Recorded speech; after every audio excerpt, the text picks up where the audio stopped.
몇 년 전에 아내와 함께 팔공산에 드라이브를 잠시 간 적이 있습니다.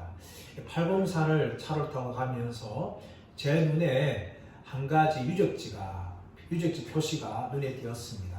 그 유적지 표시는 고려의 건국 공신 중에 한 명이었던 신순경 장군의 유적지였습니다. 그 유적지는 대구광역시 기념물 제1호로 지정되었습니다.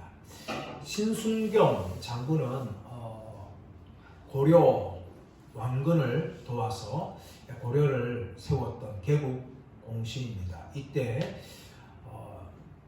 독지경과 홍유와 배형경과 함께 왕건과 함께 고려를 세웠습니다. 그런데 이 신순경 장군이 대구 팔공산의 유적지가 생긴 배경은 고려 왕건 태조죠. 태조 10년에 후백제군과 팔공산에서 전투를 벌였습니다. 후백제군을 이끌었던 견훤에 의해서 전쟁을 치르는데 고려군들이 수세에 몰렸어요. 급기야 진짜 고려군이 완전히 초토화될 수 있는 위기에 빠졌는데 그때 신순경 장군이 고려 왕건에 옷을 입습니다.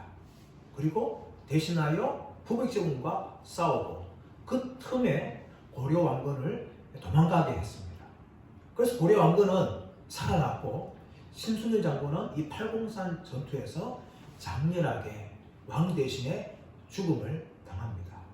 나중에 왕군은 이 신순경 장군의 죽음을 정말 안타까워하면서 자신을 대신하여서 죽었던 신순경 장군을 기념했던 것이 바로 이 팔공산 전투입니다. 대구 광역시에서 기념물 제1호로 지정을 한 것입니다. 서울 용산 전쟁 기념관 가시면은 한국 전쟁을 기념하는 유적물들이 참 많습니다. 그때 전쟁에 사용되었던 전쟁 장비들, 탱커라든지 비행기라든지 대포라든지 이런 것들이 전시가 되어 있는데 제 눈에 정말 띄었던 것은 그런 전쟁 장비들보다 기념비였어요. 그 기념비가 무엇인가 하면은 한국 전쟁에 참여하였던 전사한 연합군들의 이름이 그 기념비에 적혀 있습니다. 그것을 보면서 정말 제 가슴이 뭉클해졌어요. 이렇게 많은 세계 각국의 군인들이 와서 한국 전쟁을 위해서 싸웠구나 하는 것을 보면서 가슴이 뭉클해졌어요. 또 인천 자유공원 가시면 이 자유공원에 뭐가 있는가 하면은 연합군을 이끌면서 인천 상륙 작전을 성공적으로 이끌었던 메가드 장군의 동상이 있습니다. 그걸 보면서 정말 메가드 장군이 인천 상륙 작전을 하지 않았다면 우리나라는 어떻게 되었을까 할 정도로 기념물들이 이렇게 세워 있는 것이죠. 이런 기념물들은 무엇을 말하고 있는가 하면 전쟁의 승리도 기념하지만 더 중요한 것은 무엇인가 하면 후손들에게 그때의 사건들을 기억하게 하는 것이죠. 그것이 바로 이 기념물들이 있는 이유인 것입니다. 이스라엘 백성들은 절기들조차도 지키는데 그것을 후손들로 하여금 기념하게 합니다. 이스라엘 3대 절기가 있지 않습니까? 첫 번째가 바로 유월절입니다. 유월절은 무엇입니까? 이스라엘 백성들이 애굽에서 400년 동안 노예가 되었지만 하나님께서 그 노예로부터 자유케 하신 것을 기념하는 것이 바로 유월절입니다. 그리고 초막절은 무엇입니까? 광야 40년 동안 이스라엘 백성들 가운데 함께 하셨던 하나님의 은혜를 기념하는 것이 바로 이 초막절이에요. 이 모든 절기들은 이스라엘 백성들의 후손들로 하여금 그들과 함께 하신 하나님을 기념케 하는 그런 절기라는 겁니다. 역사가 참 중요합니다. 역사는 정말 나라의 이 존망 성세를 좌우하고 더 나아가서 역사를 잊어버리는 민족은 그런 잊어버린 나라는 전혀 강대국이 될 수가 없는 거예요. 그래서 지금도 수많은 나라들이 역사를 기념하게 하고 또 조작하고 하기도 해서 정말 자신들의 나라가 얼마나 대단한 나라인지를 후손들에게 가르치고 있어요. 그래서 역사를 잊어버리는 민족들마다 정말 다 망하는 것이죠. 그러나 역사를 잘 기억하고 지키는 민족들은, 나라들은 지금도 강대국이 되고 있는 것입니다. 그만큼 역사를 기억하는 것은 너무나 중요한 것을 볼 수가 있습니다. 오늘 본문의 말씀은 이스라엘 백성들이 가나안 정복을 앞두고 길갈에서 하나님이 행하신 일들을 기념하는 그런 일들을 보여주고 있습니다. 첫 번째로 따라하겠습니다. 하나님의 구원을 기억하라. 하나님의 구원을 19절 말씀 읽겠습니다. 시작. 첫째 달 10일에 백성이 요단에서 올라와 여리고 동쪽 경계 길갈에 진침해. 첫째 달 12일에 백성이 요단에서 올라와 여리고 동쪽 경계 길갈에 진쳤다라고 이야기합니다. 첫째 달은 이스라엘에서 아비월, 니산월이라고 부르는 달입니다. 이 달은 우리나라로 해당하면 이 3월 하순부터 4월 달까지 걸친 달인데요. 이 첫째 달 10일은 어떤 달인가 하면 이스라엘 백성들이 출애굽하기 전에 각 사람들, 가족들을 위하여서 어린 양을 선택하는 날입니다.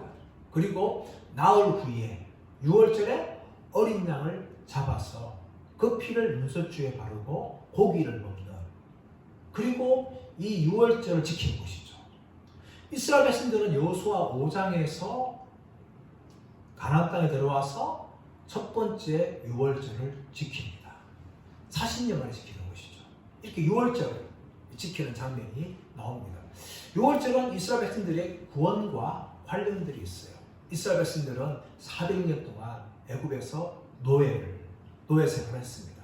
그런데 하나님께서 이 6월절 사건을 통하여서 이스라엘 백성들을 구원을 행하시고 또 홍해를 가르셔서 완전한 이 출애굽의 역사를 하나님이 완성하십니다. 그리고 40년 후에 가나안 땅에 들어와서 이스라엘 백성들은 첫 번째 6월절을 지킵니다. 오늘 말씀 보시면 요단에서 올라와서 길갈에 진쳤다라고 이야기합니다. 이 진침을 통하여서 이제 가나안 정복을 시작을 하게 되어집니다. 홍해가 갈라진 것은 이스라엘 백성들로 하여금 자유를 선언하는 놀라운 사건이었습니다. 그러나 동시에 이제 요단강이 갈라져서 이스라엘 백성들이 건너오고 길갈에 진치는 이 사건은 이스라엘 백성들로 하여금 약속의 땅에 들어가게 하는 놀라운 사건이라는 것이죠. 근데 이 두 사건은 무엇을 보여주고 있는가 하면 하나님의 백성들이 얻게 되어지는 구원에 대해서 말하고 있는 것입니다. 출애굽의 사건이 우리의 모든 죄로 말미암아, 죄가 예수 그리스도의 십자가로 말미암아 구원받는 그 사건을 상징합니다. 그리고 가나안 정복 사건은 구원받은 하나님의 백성들이 자신들의 구원을 이루어가고 있는 것을 보여주는 상징적인 사건이라는 것이죠. 과거에 이 가나안 땅을 천국의 모형이다라고 설명하는 분들이 계셨습니다.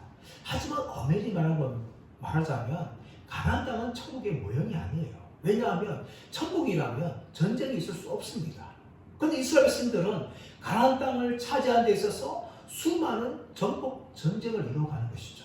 그러므로 가나안 땅 자체가 천국의 모형이라고 볼 수는 없지만 이 가나안 땅 전복 전쟁 사건은 하나님의 백성들이 천국에 들어갈 때까지 어떻게 구원을 이루어 가야 되는지를 우리에게 보여주는 것입니다. 예수 그리스도의 십자가의 사건은 하나님 백성들에게 구속을 이룬 사건이었어요. 그 십자가를 믿는 자들마다 구원받게 되어집니다. 천국 백성이 되어집니다. 하지만 그 천국에 들어가기까지 하나님의 백성들은 끊임없이 죄와 싸워야 됩니다. 때로는 죄와 싸우면서 승리할 때도 있지만 때로는 실패할 때가 얼마나 많습니까? 저와 여러분이 세상 살아가면서 얼마나 많은 죄를 말미암아 넘어지고 영적인 실패를 경험합니까? 하지만 그 영적인 실패에도 불구하고 우리는 끊임없이 천국을 향하여서 죄와 싸우며 마귀와 싸우며 지금도 살아가야 될 하나님의 백성들입니다. 그러므로 빌립보서 2장 12절에서 이렇게 말하고 있습니다. 그러므로 나의 사랑하는 자들아, 너희가 나 있을 때뿐 아니라 더욱 지금 나 없을 때에도 항상 복종하여 두렵고 떨림으로 너희 구원을 이루라 라고 말합니다. 우리는 이미 예수 믿음 말미암아 구원받은 하나님의 백성이 되었습니다. 아멘? 이것은 완료적인 거예요. 이 사실은 변하지 않습니다.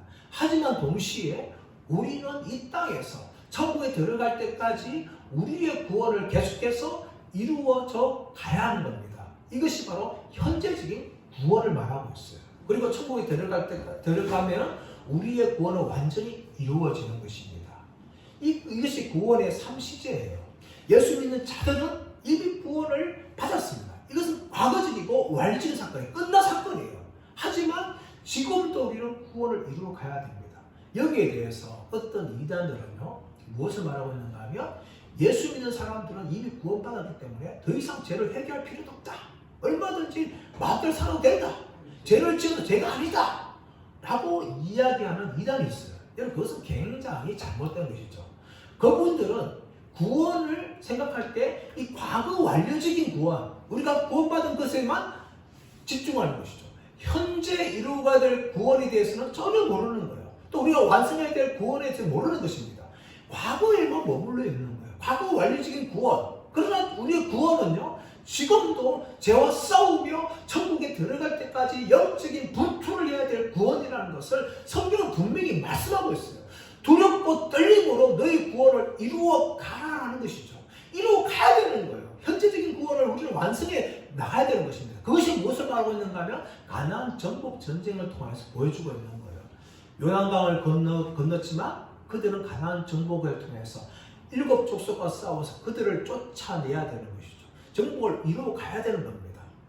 가나안 정복 전쟁, 그것이 바로 무엇을 말하고 있는가 하면 우리가 이루어 가야 될 구원을 이야기하고 있는 것입니다. 그런데 이런 구원을 이루어 가는 데 있어서 무엇을 우리가 기억해야 되는가 하면 이미 우리는 구원받은 백성이라는 것을 잊지 말아야 됩니다. 이것을 잊어버리는 순간 우리가 죄에 빠져 넘어질 때에 우리는 계속해서 우리를 의심하게 될 거예요. 정말 내가 구원받은 백성인가 하면서 구원에 대해서 불안해할 수밖에 없는 것이죠. 반면에 이미 우리가 구원받은 백성이라는 것을 강력하게 확신하고 그것을 붙드는 사람들은 비록 영적인 싸움에 실패한다 할지라도 다시 일어나서 믿음을 향하여 믿음을 가지고 전쟁에 나갈 수 있는 것입니다. 그러므로 우리는 무엇을 기억해야 되는가 하면 내가 예수 믿는 순간 영적으로 거듭나서 하나님의 자녀가 되었고 우리의 모든 죄는 용서받았다는 것을 우리는 기억해야 돼요. 그럴 때 우리가 이 땅에서 계속해서 현재적인 구원을 이루어 갈 수 있는 것입니다. 아멘. 저와 여러분, 이 땅에서 정말 믿음의 싸움을 할 때에 때로는 실패할 수 있고 때로는 넘어질 수가 있어요. 그러나 그때에도 결코 의심하거나 낙심하거나 좌절하지 마시고 끝까지 천국을 향하여서 믿음의 길을 전진하신 분들 되시기를 예수의 이름으로 축원합니다. 두 번째, 내가 경험한 하나님의 능력을 우리는 기억해야 됩니다. 우리 20절 말씀 볼까요? 20절 시작. 여호수아가 요단에서 가져온 그 12돌을 길갈에 세우고, 자 23절 24절 시작. 너희의 하나님 여호와께서 요단물을 너희 앞에서 마르게 하사 너희를 건너게 하신 것이 너희 하나님 여호와께서 우리 앞에 홍해를 말리시고 우리를 건너게 하신 같았나니 이는 땅의 모든 백성에게 여호와의 손이 강하신 것을 알게 하며 너희가 너희 하나님 여호와를 항상 경외하게 하려 하심이라. 여호수아가 이스라엘 자손들 12명을 통하여서 길갈에서 요단의 강에서 가져온 12돌을 길갈에 세우라고 말합니다. 이 길갈은 이 가나안 정복 전쟁에서 아주 중요한 땅이에요. 첫 번째 왜 중요한가 하면 이 길갈의 위치가 가나안 중부였어요. 가나안 중부. 그래서 길갈을 차지함을 통하여 어떻게 되는가 하면 가나안 족속들이 북쪽과 남쪽으로 나누어지는 것이죠. 허리가 잘려지게 되는 거예요. 그래서 이 가나안 정복 전쟁할 때에 이 길갈을 차지함을 통하여서 북쪽으로 공격할 수 있고 남쪽으로 공격할 수 있고 동시에 북쪽에 있는 또 남쪽에 있는 가나안 백성들이 서로 연합하지 못하도록 하는 것이 이 길갈을 차지함을 통해 가능하게 된 것이죠. 지역적으로 전략적으로 아주 중요한 땅이 이 길갈 가나안 중부입니다. 그뿐만 아니라 이 길갈에서는 우상을 숭배한 땅이었어요. 그럼을 통하여 이 길갈을 차지함을 통하여서 이 가나안 땅이 우상의 땅이 아니라 하나님의 땅이라는 것을 선포하는 자리가 바로 이 길갈이라는 자리예요. 그래서 길갈은 아주 중요한 자리인데 여호수아가 이 가나안 정복 전쟁을 하면서 이 길갈에 진을 쳤어요. 캠프를 마련하는 것이죠. 작전 본부로 삼는 거예요. 그래서 북쪽으로도 공격하고 남쪽으로도 공격하죠. 여리고성을 정복한 후에도 길갈로 돌아오고 아이성을 정복한 후에도 길갈로 돌아왔어요. 이 길갈을 잘 차지함을 통하여서 길갈에 진을 치고 이 가나안 정복 전쟁을 이루어가고 있는 것을 우리가 볼 수가 있는 것입니다. 이것은 무엇을 말하고 있는가 하면 자신들과 함께 하시고 능력을 행하시는 하나님을 기념하기 위해서 길갈에 12돌을 세웠듯이 우리는 우리의 삶을 살아갈 때에 나와 함께 하시는 하나님의 능력을 기억하는 것이 중요하다는 것을 우리에게 보여주고 있는 것입니다. 우리가 잘 알고 있는 다윗을 보십시오. 다윗 인생이 얼마나 인생에 고난이 많았습니까?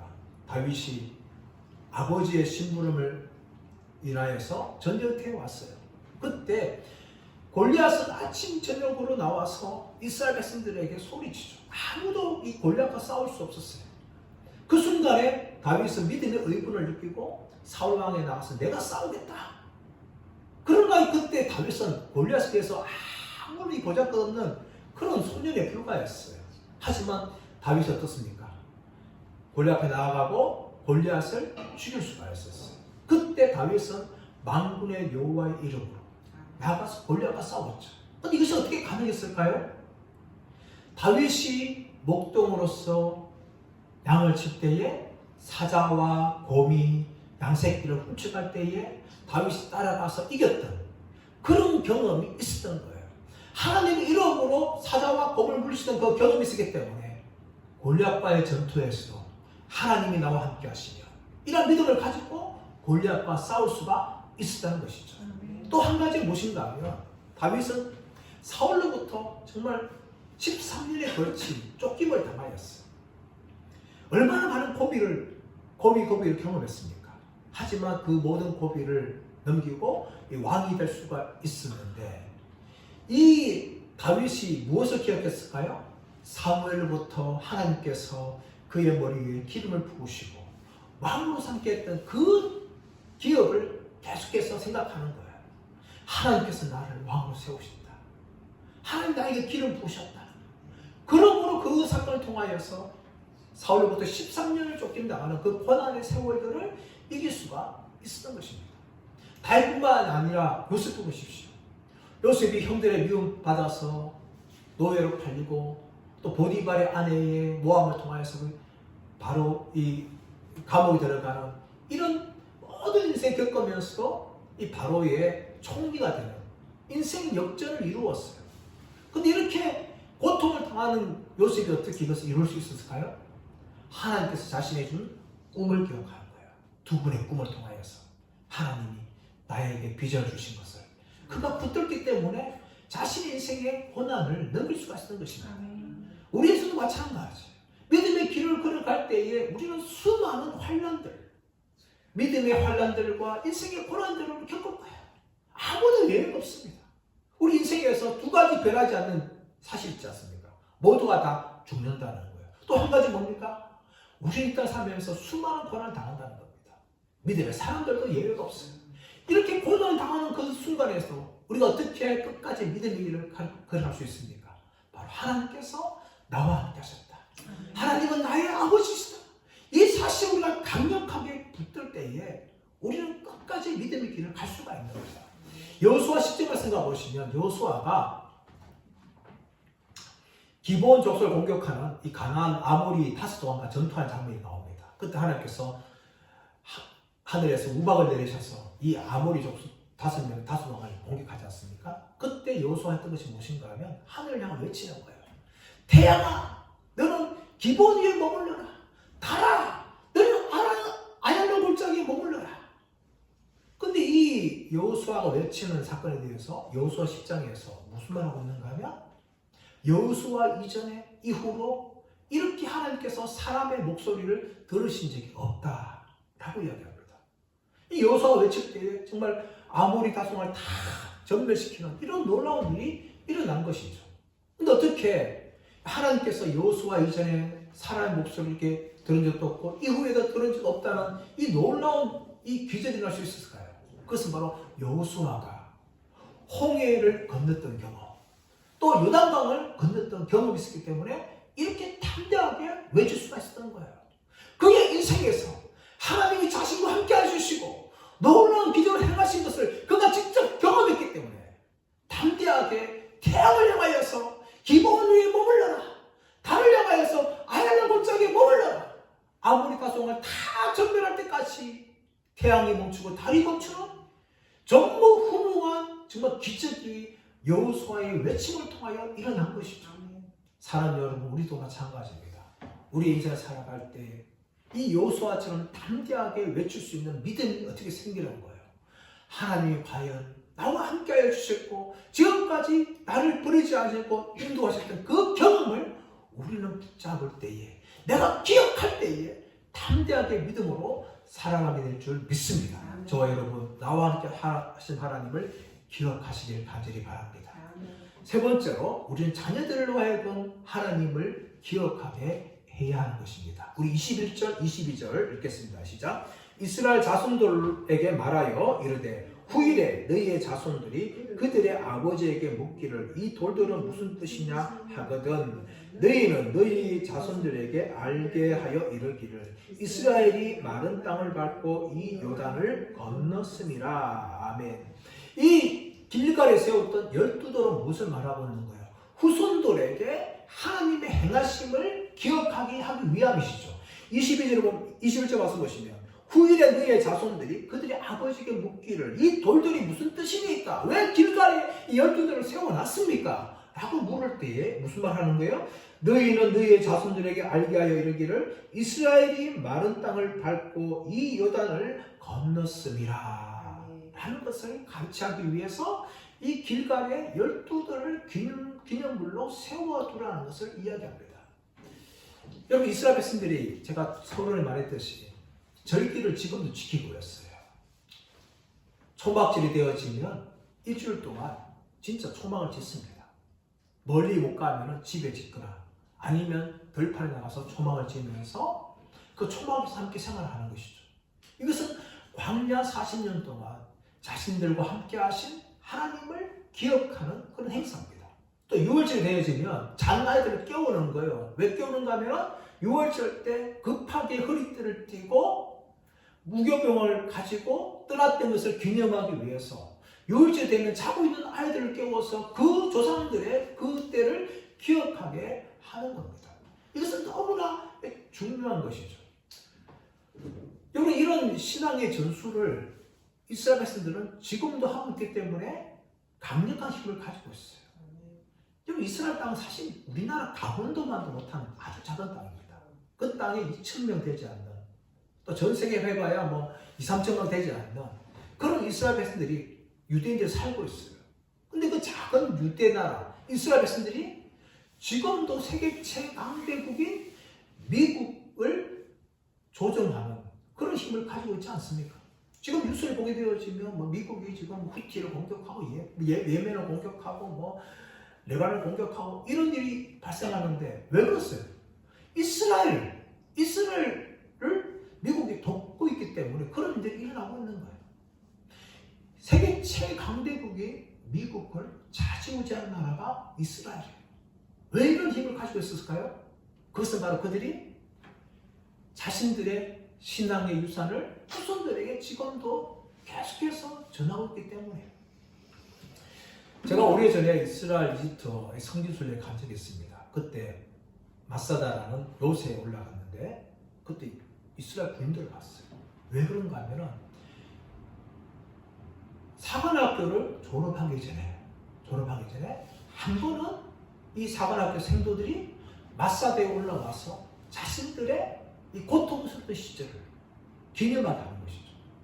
그 사건이 언제 일어나는가 하면 AD 70년 디도 장군이 예루살렘을 정복할 때에 일단의 무리들이 이 마사다 지역을 피합니다.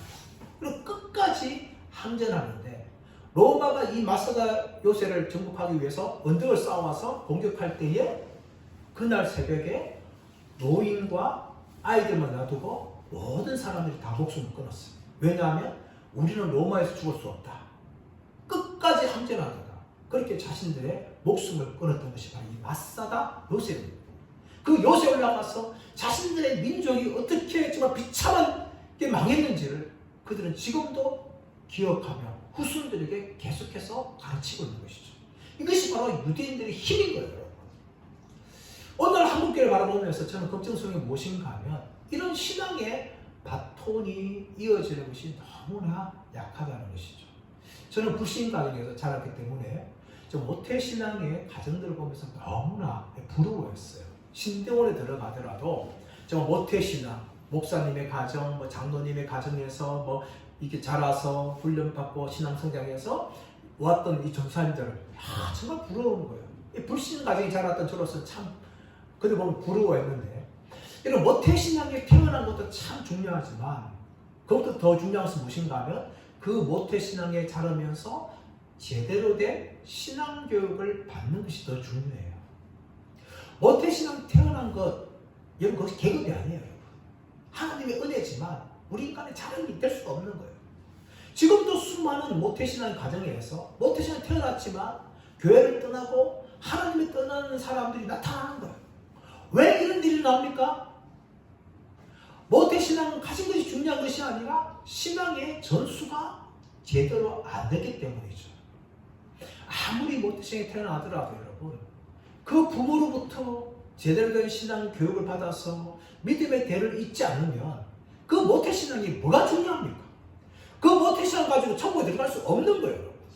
정말 중요한 것은 그 모태신앙 가지고 태어난 그 아이들 자녀들이 정말 부모님과 이 조부님들의 신앙을 제대로 이어받고 신앙의 계승을 하여서 믿음의 사람으로 끝까지 살아가는 것이 이것이 중요한 것이죠. 그러므로 우리 어른들은요 자녀들을 낳을 때 정말 정신 차려야 되는 거예요. 정말 제대로 된 교육을 가르치고 믿음의 교육을 가르쳐서 우리의 자녀들이 정말 하나님을 경외하는 평생의 신앙을 가지고 살아갈 수 있도록 세워줘야 되는 거예요. 그러나 안타깝게도 이런 점에서 모태신앙의 가정들이 너무나 약해지고 있는 것입니다. 한참 신앙을 가질 때에 중고등부학 시절 때 공부가 최고라고 나중에 대학 가서 나서 신앙사람이 된다고 그런 식으로 하다가 이 중고등부 신앙 때 신앙을 가지 못한 아이들이 나중에 대학 들어간 후에 그때부터 교회를 떠난 사람들이 정말 많이 일어나는 겁니다. 그러므로 중요한 것은 무엇인가 하면 아이들이 어릴 때부터 또 사춘기 때부터 정말 제대로 된 신앙을 가르치고 그들이 예수 믿고 거듭난 백성들 될 수 있도록 우리 모태신앙을 전수해주는 어른들이 깨워서 기도하며 그렇게 아이들을 양육해야 될 줄 믿습니다. 우리나라에 정말 유명한 목사님들 많으신데 그 중에 한 분이 바로 주기철 목사님이십니다. 이 주기철 목사님이 자녀들이 많이 낳으셨는데 마지막 넷째 주광조 장로님 계세요. 이분이 참 이게 쓴 책을 보면서 참 가슴이 아팠어요. 이분이 6살 때 이 주기철 목사님이 신사참배 거부를 해서 일본 수에 잡혀 들어갔어요. 모진 이 고통을 고문을 당하시고 또 핍박을 받으셨죠. 신사참배를 거부하니까 이제 학교에도 다닐 수가 없었어요. 학교를 4번이나 그렇게 옮겨야 됐고 또 집에 먹을 것이 없는 거죠. 먹게 아버지 잡혀갔으니까 경제할 생활을 할 수 뭐가 있겠습니까? 근데 금식을 밥 먹듯이 할 수밖에 없어요. 또 이 주광조 장로의 어머니가 오정모라는 사모님이신데 이분이 참 믿음의 여성인데 믿음의 영웅이라고 할 정도로 대단한 분이십니다. 아버지 그 남편 주기철 목사님이 감옥에 갇혔을 때에 이 오정모 사모님이 자녀들을 정말 철저하게 신앙교육합니다. 쌀이 없으니까 금식기도 하게 하시고 새벽마다 깨워서 1시간 동안 기도하게 하시고 또 매일 30분 동안 그렇게 성경을 가르치며 아이들이 졸리면 통성기도 하면서 아이들 잠못 자라면 기도하게 하셨어요. 이렇게 신앙으로 버티는 순간에 13살 때 이 주광조 장로님의 아버지인 주기철 목사님이 싸늘한 시신으로 그렇게 돌아옵니다. 가족들이 주기철 목사님의 시신을 산에 묻고 돌아올 때에 일본 수가 집에 들이닥쳤어요. 오정호 사모님은 잡혀가고 아이들은 숨어들 수밖에 없었고 집안은 살아있는데 주기철 목사님 어머님 권사님 눈물을 흘리며 기도하는 거예요. 그것을 보니 주광조 장로님 반발심이 생긴 것이죠. 하나님 어디 계셔? 난 앞으로 절대 목사 되지 않을 거야 하면서 그 할머니 향하여 대들었던 분이 바로 주광조 장로님이었어요. 모든 세월이 끝나고 이제 해방이 찾아왔습니다. 해방이 찾아오니까 이제 신사참도 고통은 끝난 것이죠. 좀 숨을 쉴 정도가 된 것이죠. 그런데 그 해방 후에 또 갑자기 한국전쟁이 또 이제 발생함을 통하여서 그때 맏형이 순교를 당합니다. 그것을 보니 넷째 아들 주광조 장로님은 정말 돌이킬 수 없는 고통을 당합니다. 아버지도 순교당하시고 형도 그렇게 순교당하고 보면서 정말 인생에 비관하는 정도로 빠지는 것이죠. 하지만 어릴 때부터 자살은 안 된다. 그런 신앙교육 받았기 때문에 끝까지 하지 않고 버티는 거죠. 한국전쟁이 끝난 후에 이분이 연세대학교 들어갔어요. 근데 1학년, 2학년 때에 먹고 살 게 없으니까 학비도 제대로 벌지 못하니까 미 8군에서 쓰리개장 일을 하는 것이죠. 쓰리개장. 그 일하면서 고통스럽게 시간을 다 보내면서 정말 신앙이 떨어질 대로 떨어지는, 그래서 겨우 진짜 숨 붙어 있는 그 정도의 신앙만 그렇게 유지하였고 나는 절대 앞으로 하나님을 부르지 않을 거야. 그런 마음에 정말 고통을 가지면서 그분이 살아왔어요. 그런데 다행히도 이분이 이제 시간을 보내면서 믿음의 아내를 만나게 되어집니다. 믿음의 아내를 만나서 신앙을 회복하게 되어지고 서울 영락교회와 또 온누리교회에서 성경 공부하면서 믿음이 그분이 회복되어지는 거예요. 그래서 하나님의 사랑을 다시금 깨닫는 거죠. 또 돌아온 세월 보니까 지금 자기가 살아온 것이 자기 힘으로 붙은 것이 아니라 하나님이 나를 붙들어 주기 때문에 내가 이곳에 함께 왔구나 라는 신앙을 가지게 되어지고 세월이 점점 흐르면서 이분의 신앙이 성장하게 되어지는 겁니다. 그분이 두 가지 소원이 있습니다. 하나 무엇이었는가 하면 다시금 통일이 되어지면 북한 땅의 평양에 산전인 교회를 세우겠다 하는 있었고, 또 하나가 무엇인가 하면 아버지 주기철 목사님의 이 순교 신앙을 오늘날 한국교회 신학생들에게 가르치고 싶다, 전수해주고 싶다, 이런 이 마음에 소원이 있는 것이죠.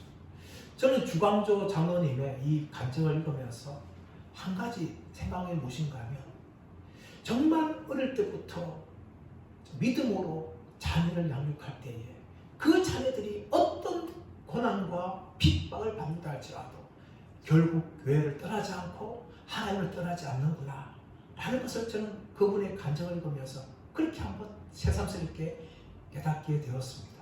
사랑하는 여러분, 이 땅의 삶을 살아가면서 우리가 정말 믿음의 길을 잘 걸어가는 것도 중요하지만 우리의 자녀들에게, 손자, 손녀들에게 신앙을 전수해 주는 것이 바로 우리의 사명이 되어야 될 줄 믿습니다. 우리가 잘 믿는 것도 정말 칭찬받을 만하지만 우리는 그것만으로 만족해서는 안 돼요. 우리의 자녀들과 우리의 손자, 손녀들에게 내가 믿는 하나님, 내가 믿는 예수님을 그들에게 전달하여서 그들도 동일하게 믿음의 바톤을 가지고 천국 갈 때까지 하나님의 백성들로 살아가게 되어지는 믿음의 가문들을 우리들이 이루어가는 분들 되시기를 예수님의 이름으로 축원합니다. 오늘 말씀의 결론을 맺기를 원합니다. 우리 인생 살아가면서 신앙의 기념비를 세워야 되는데 먼저 나를 구원하신 하나님의 구원을 우리가 기억해야 돼요. 더 나아가서 내 인생 가운데 함께 하셨던 하나님의 능력을 우리는 기억해야 됩니다. 그리고 더 나아가서는 우리의 자녀들에게 하나님을 기억하게 하는 그 그 일을 우리가 해야 합니다. 오늘 안타깝게도 한국계 많은 부모님들이 신앙의 유산을 전달하기보다는 이 땅에서 어떻게 살아가야 되는지, 이 땅에 무엇을 해야 되는지만 가르치는데 열심을 다하고 있어요.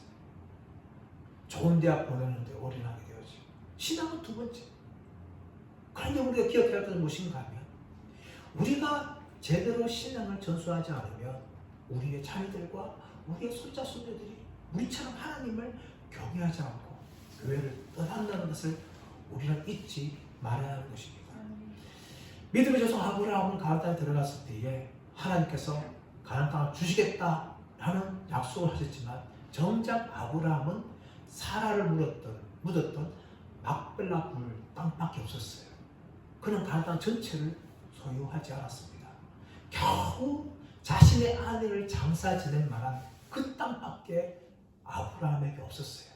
하지만 아브라함은요, 이삭과 야곱에게 무엇을 물려주는가 하면, 자그마한 그 땅을 물려주기보다는 하나님께서 가나안 땅을 주시겠다는 그 약속을 이삭과 야곱에게 물려주는 것입니다. 이것이 중요한 거예요. 저와 여러분, 우리가 끝까지 이 구원의 길을 잘 걸어갈 뿐만 아니라 우리의 자녀들에게 믿음의 유산을 전달함을 통하여서 그들도 하나님을 평생 경외하고 하나님 나라를 위해서 살아갈 수 있는 믿음의 바톤을 이어주는 저와 여러분 되시기를 예수님의 이름으로 축원합니다.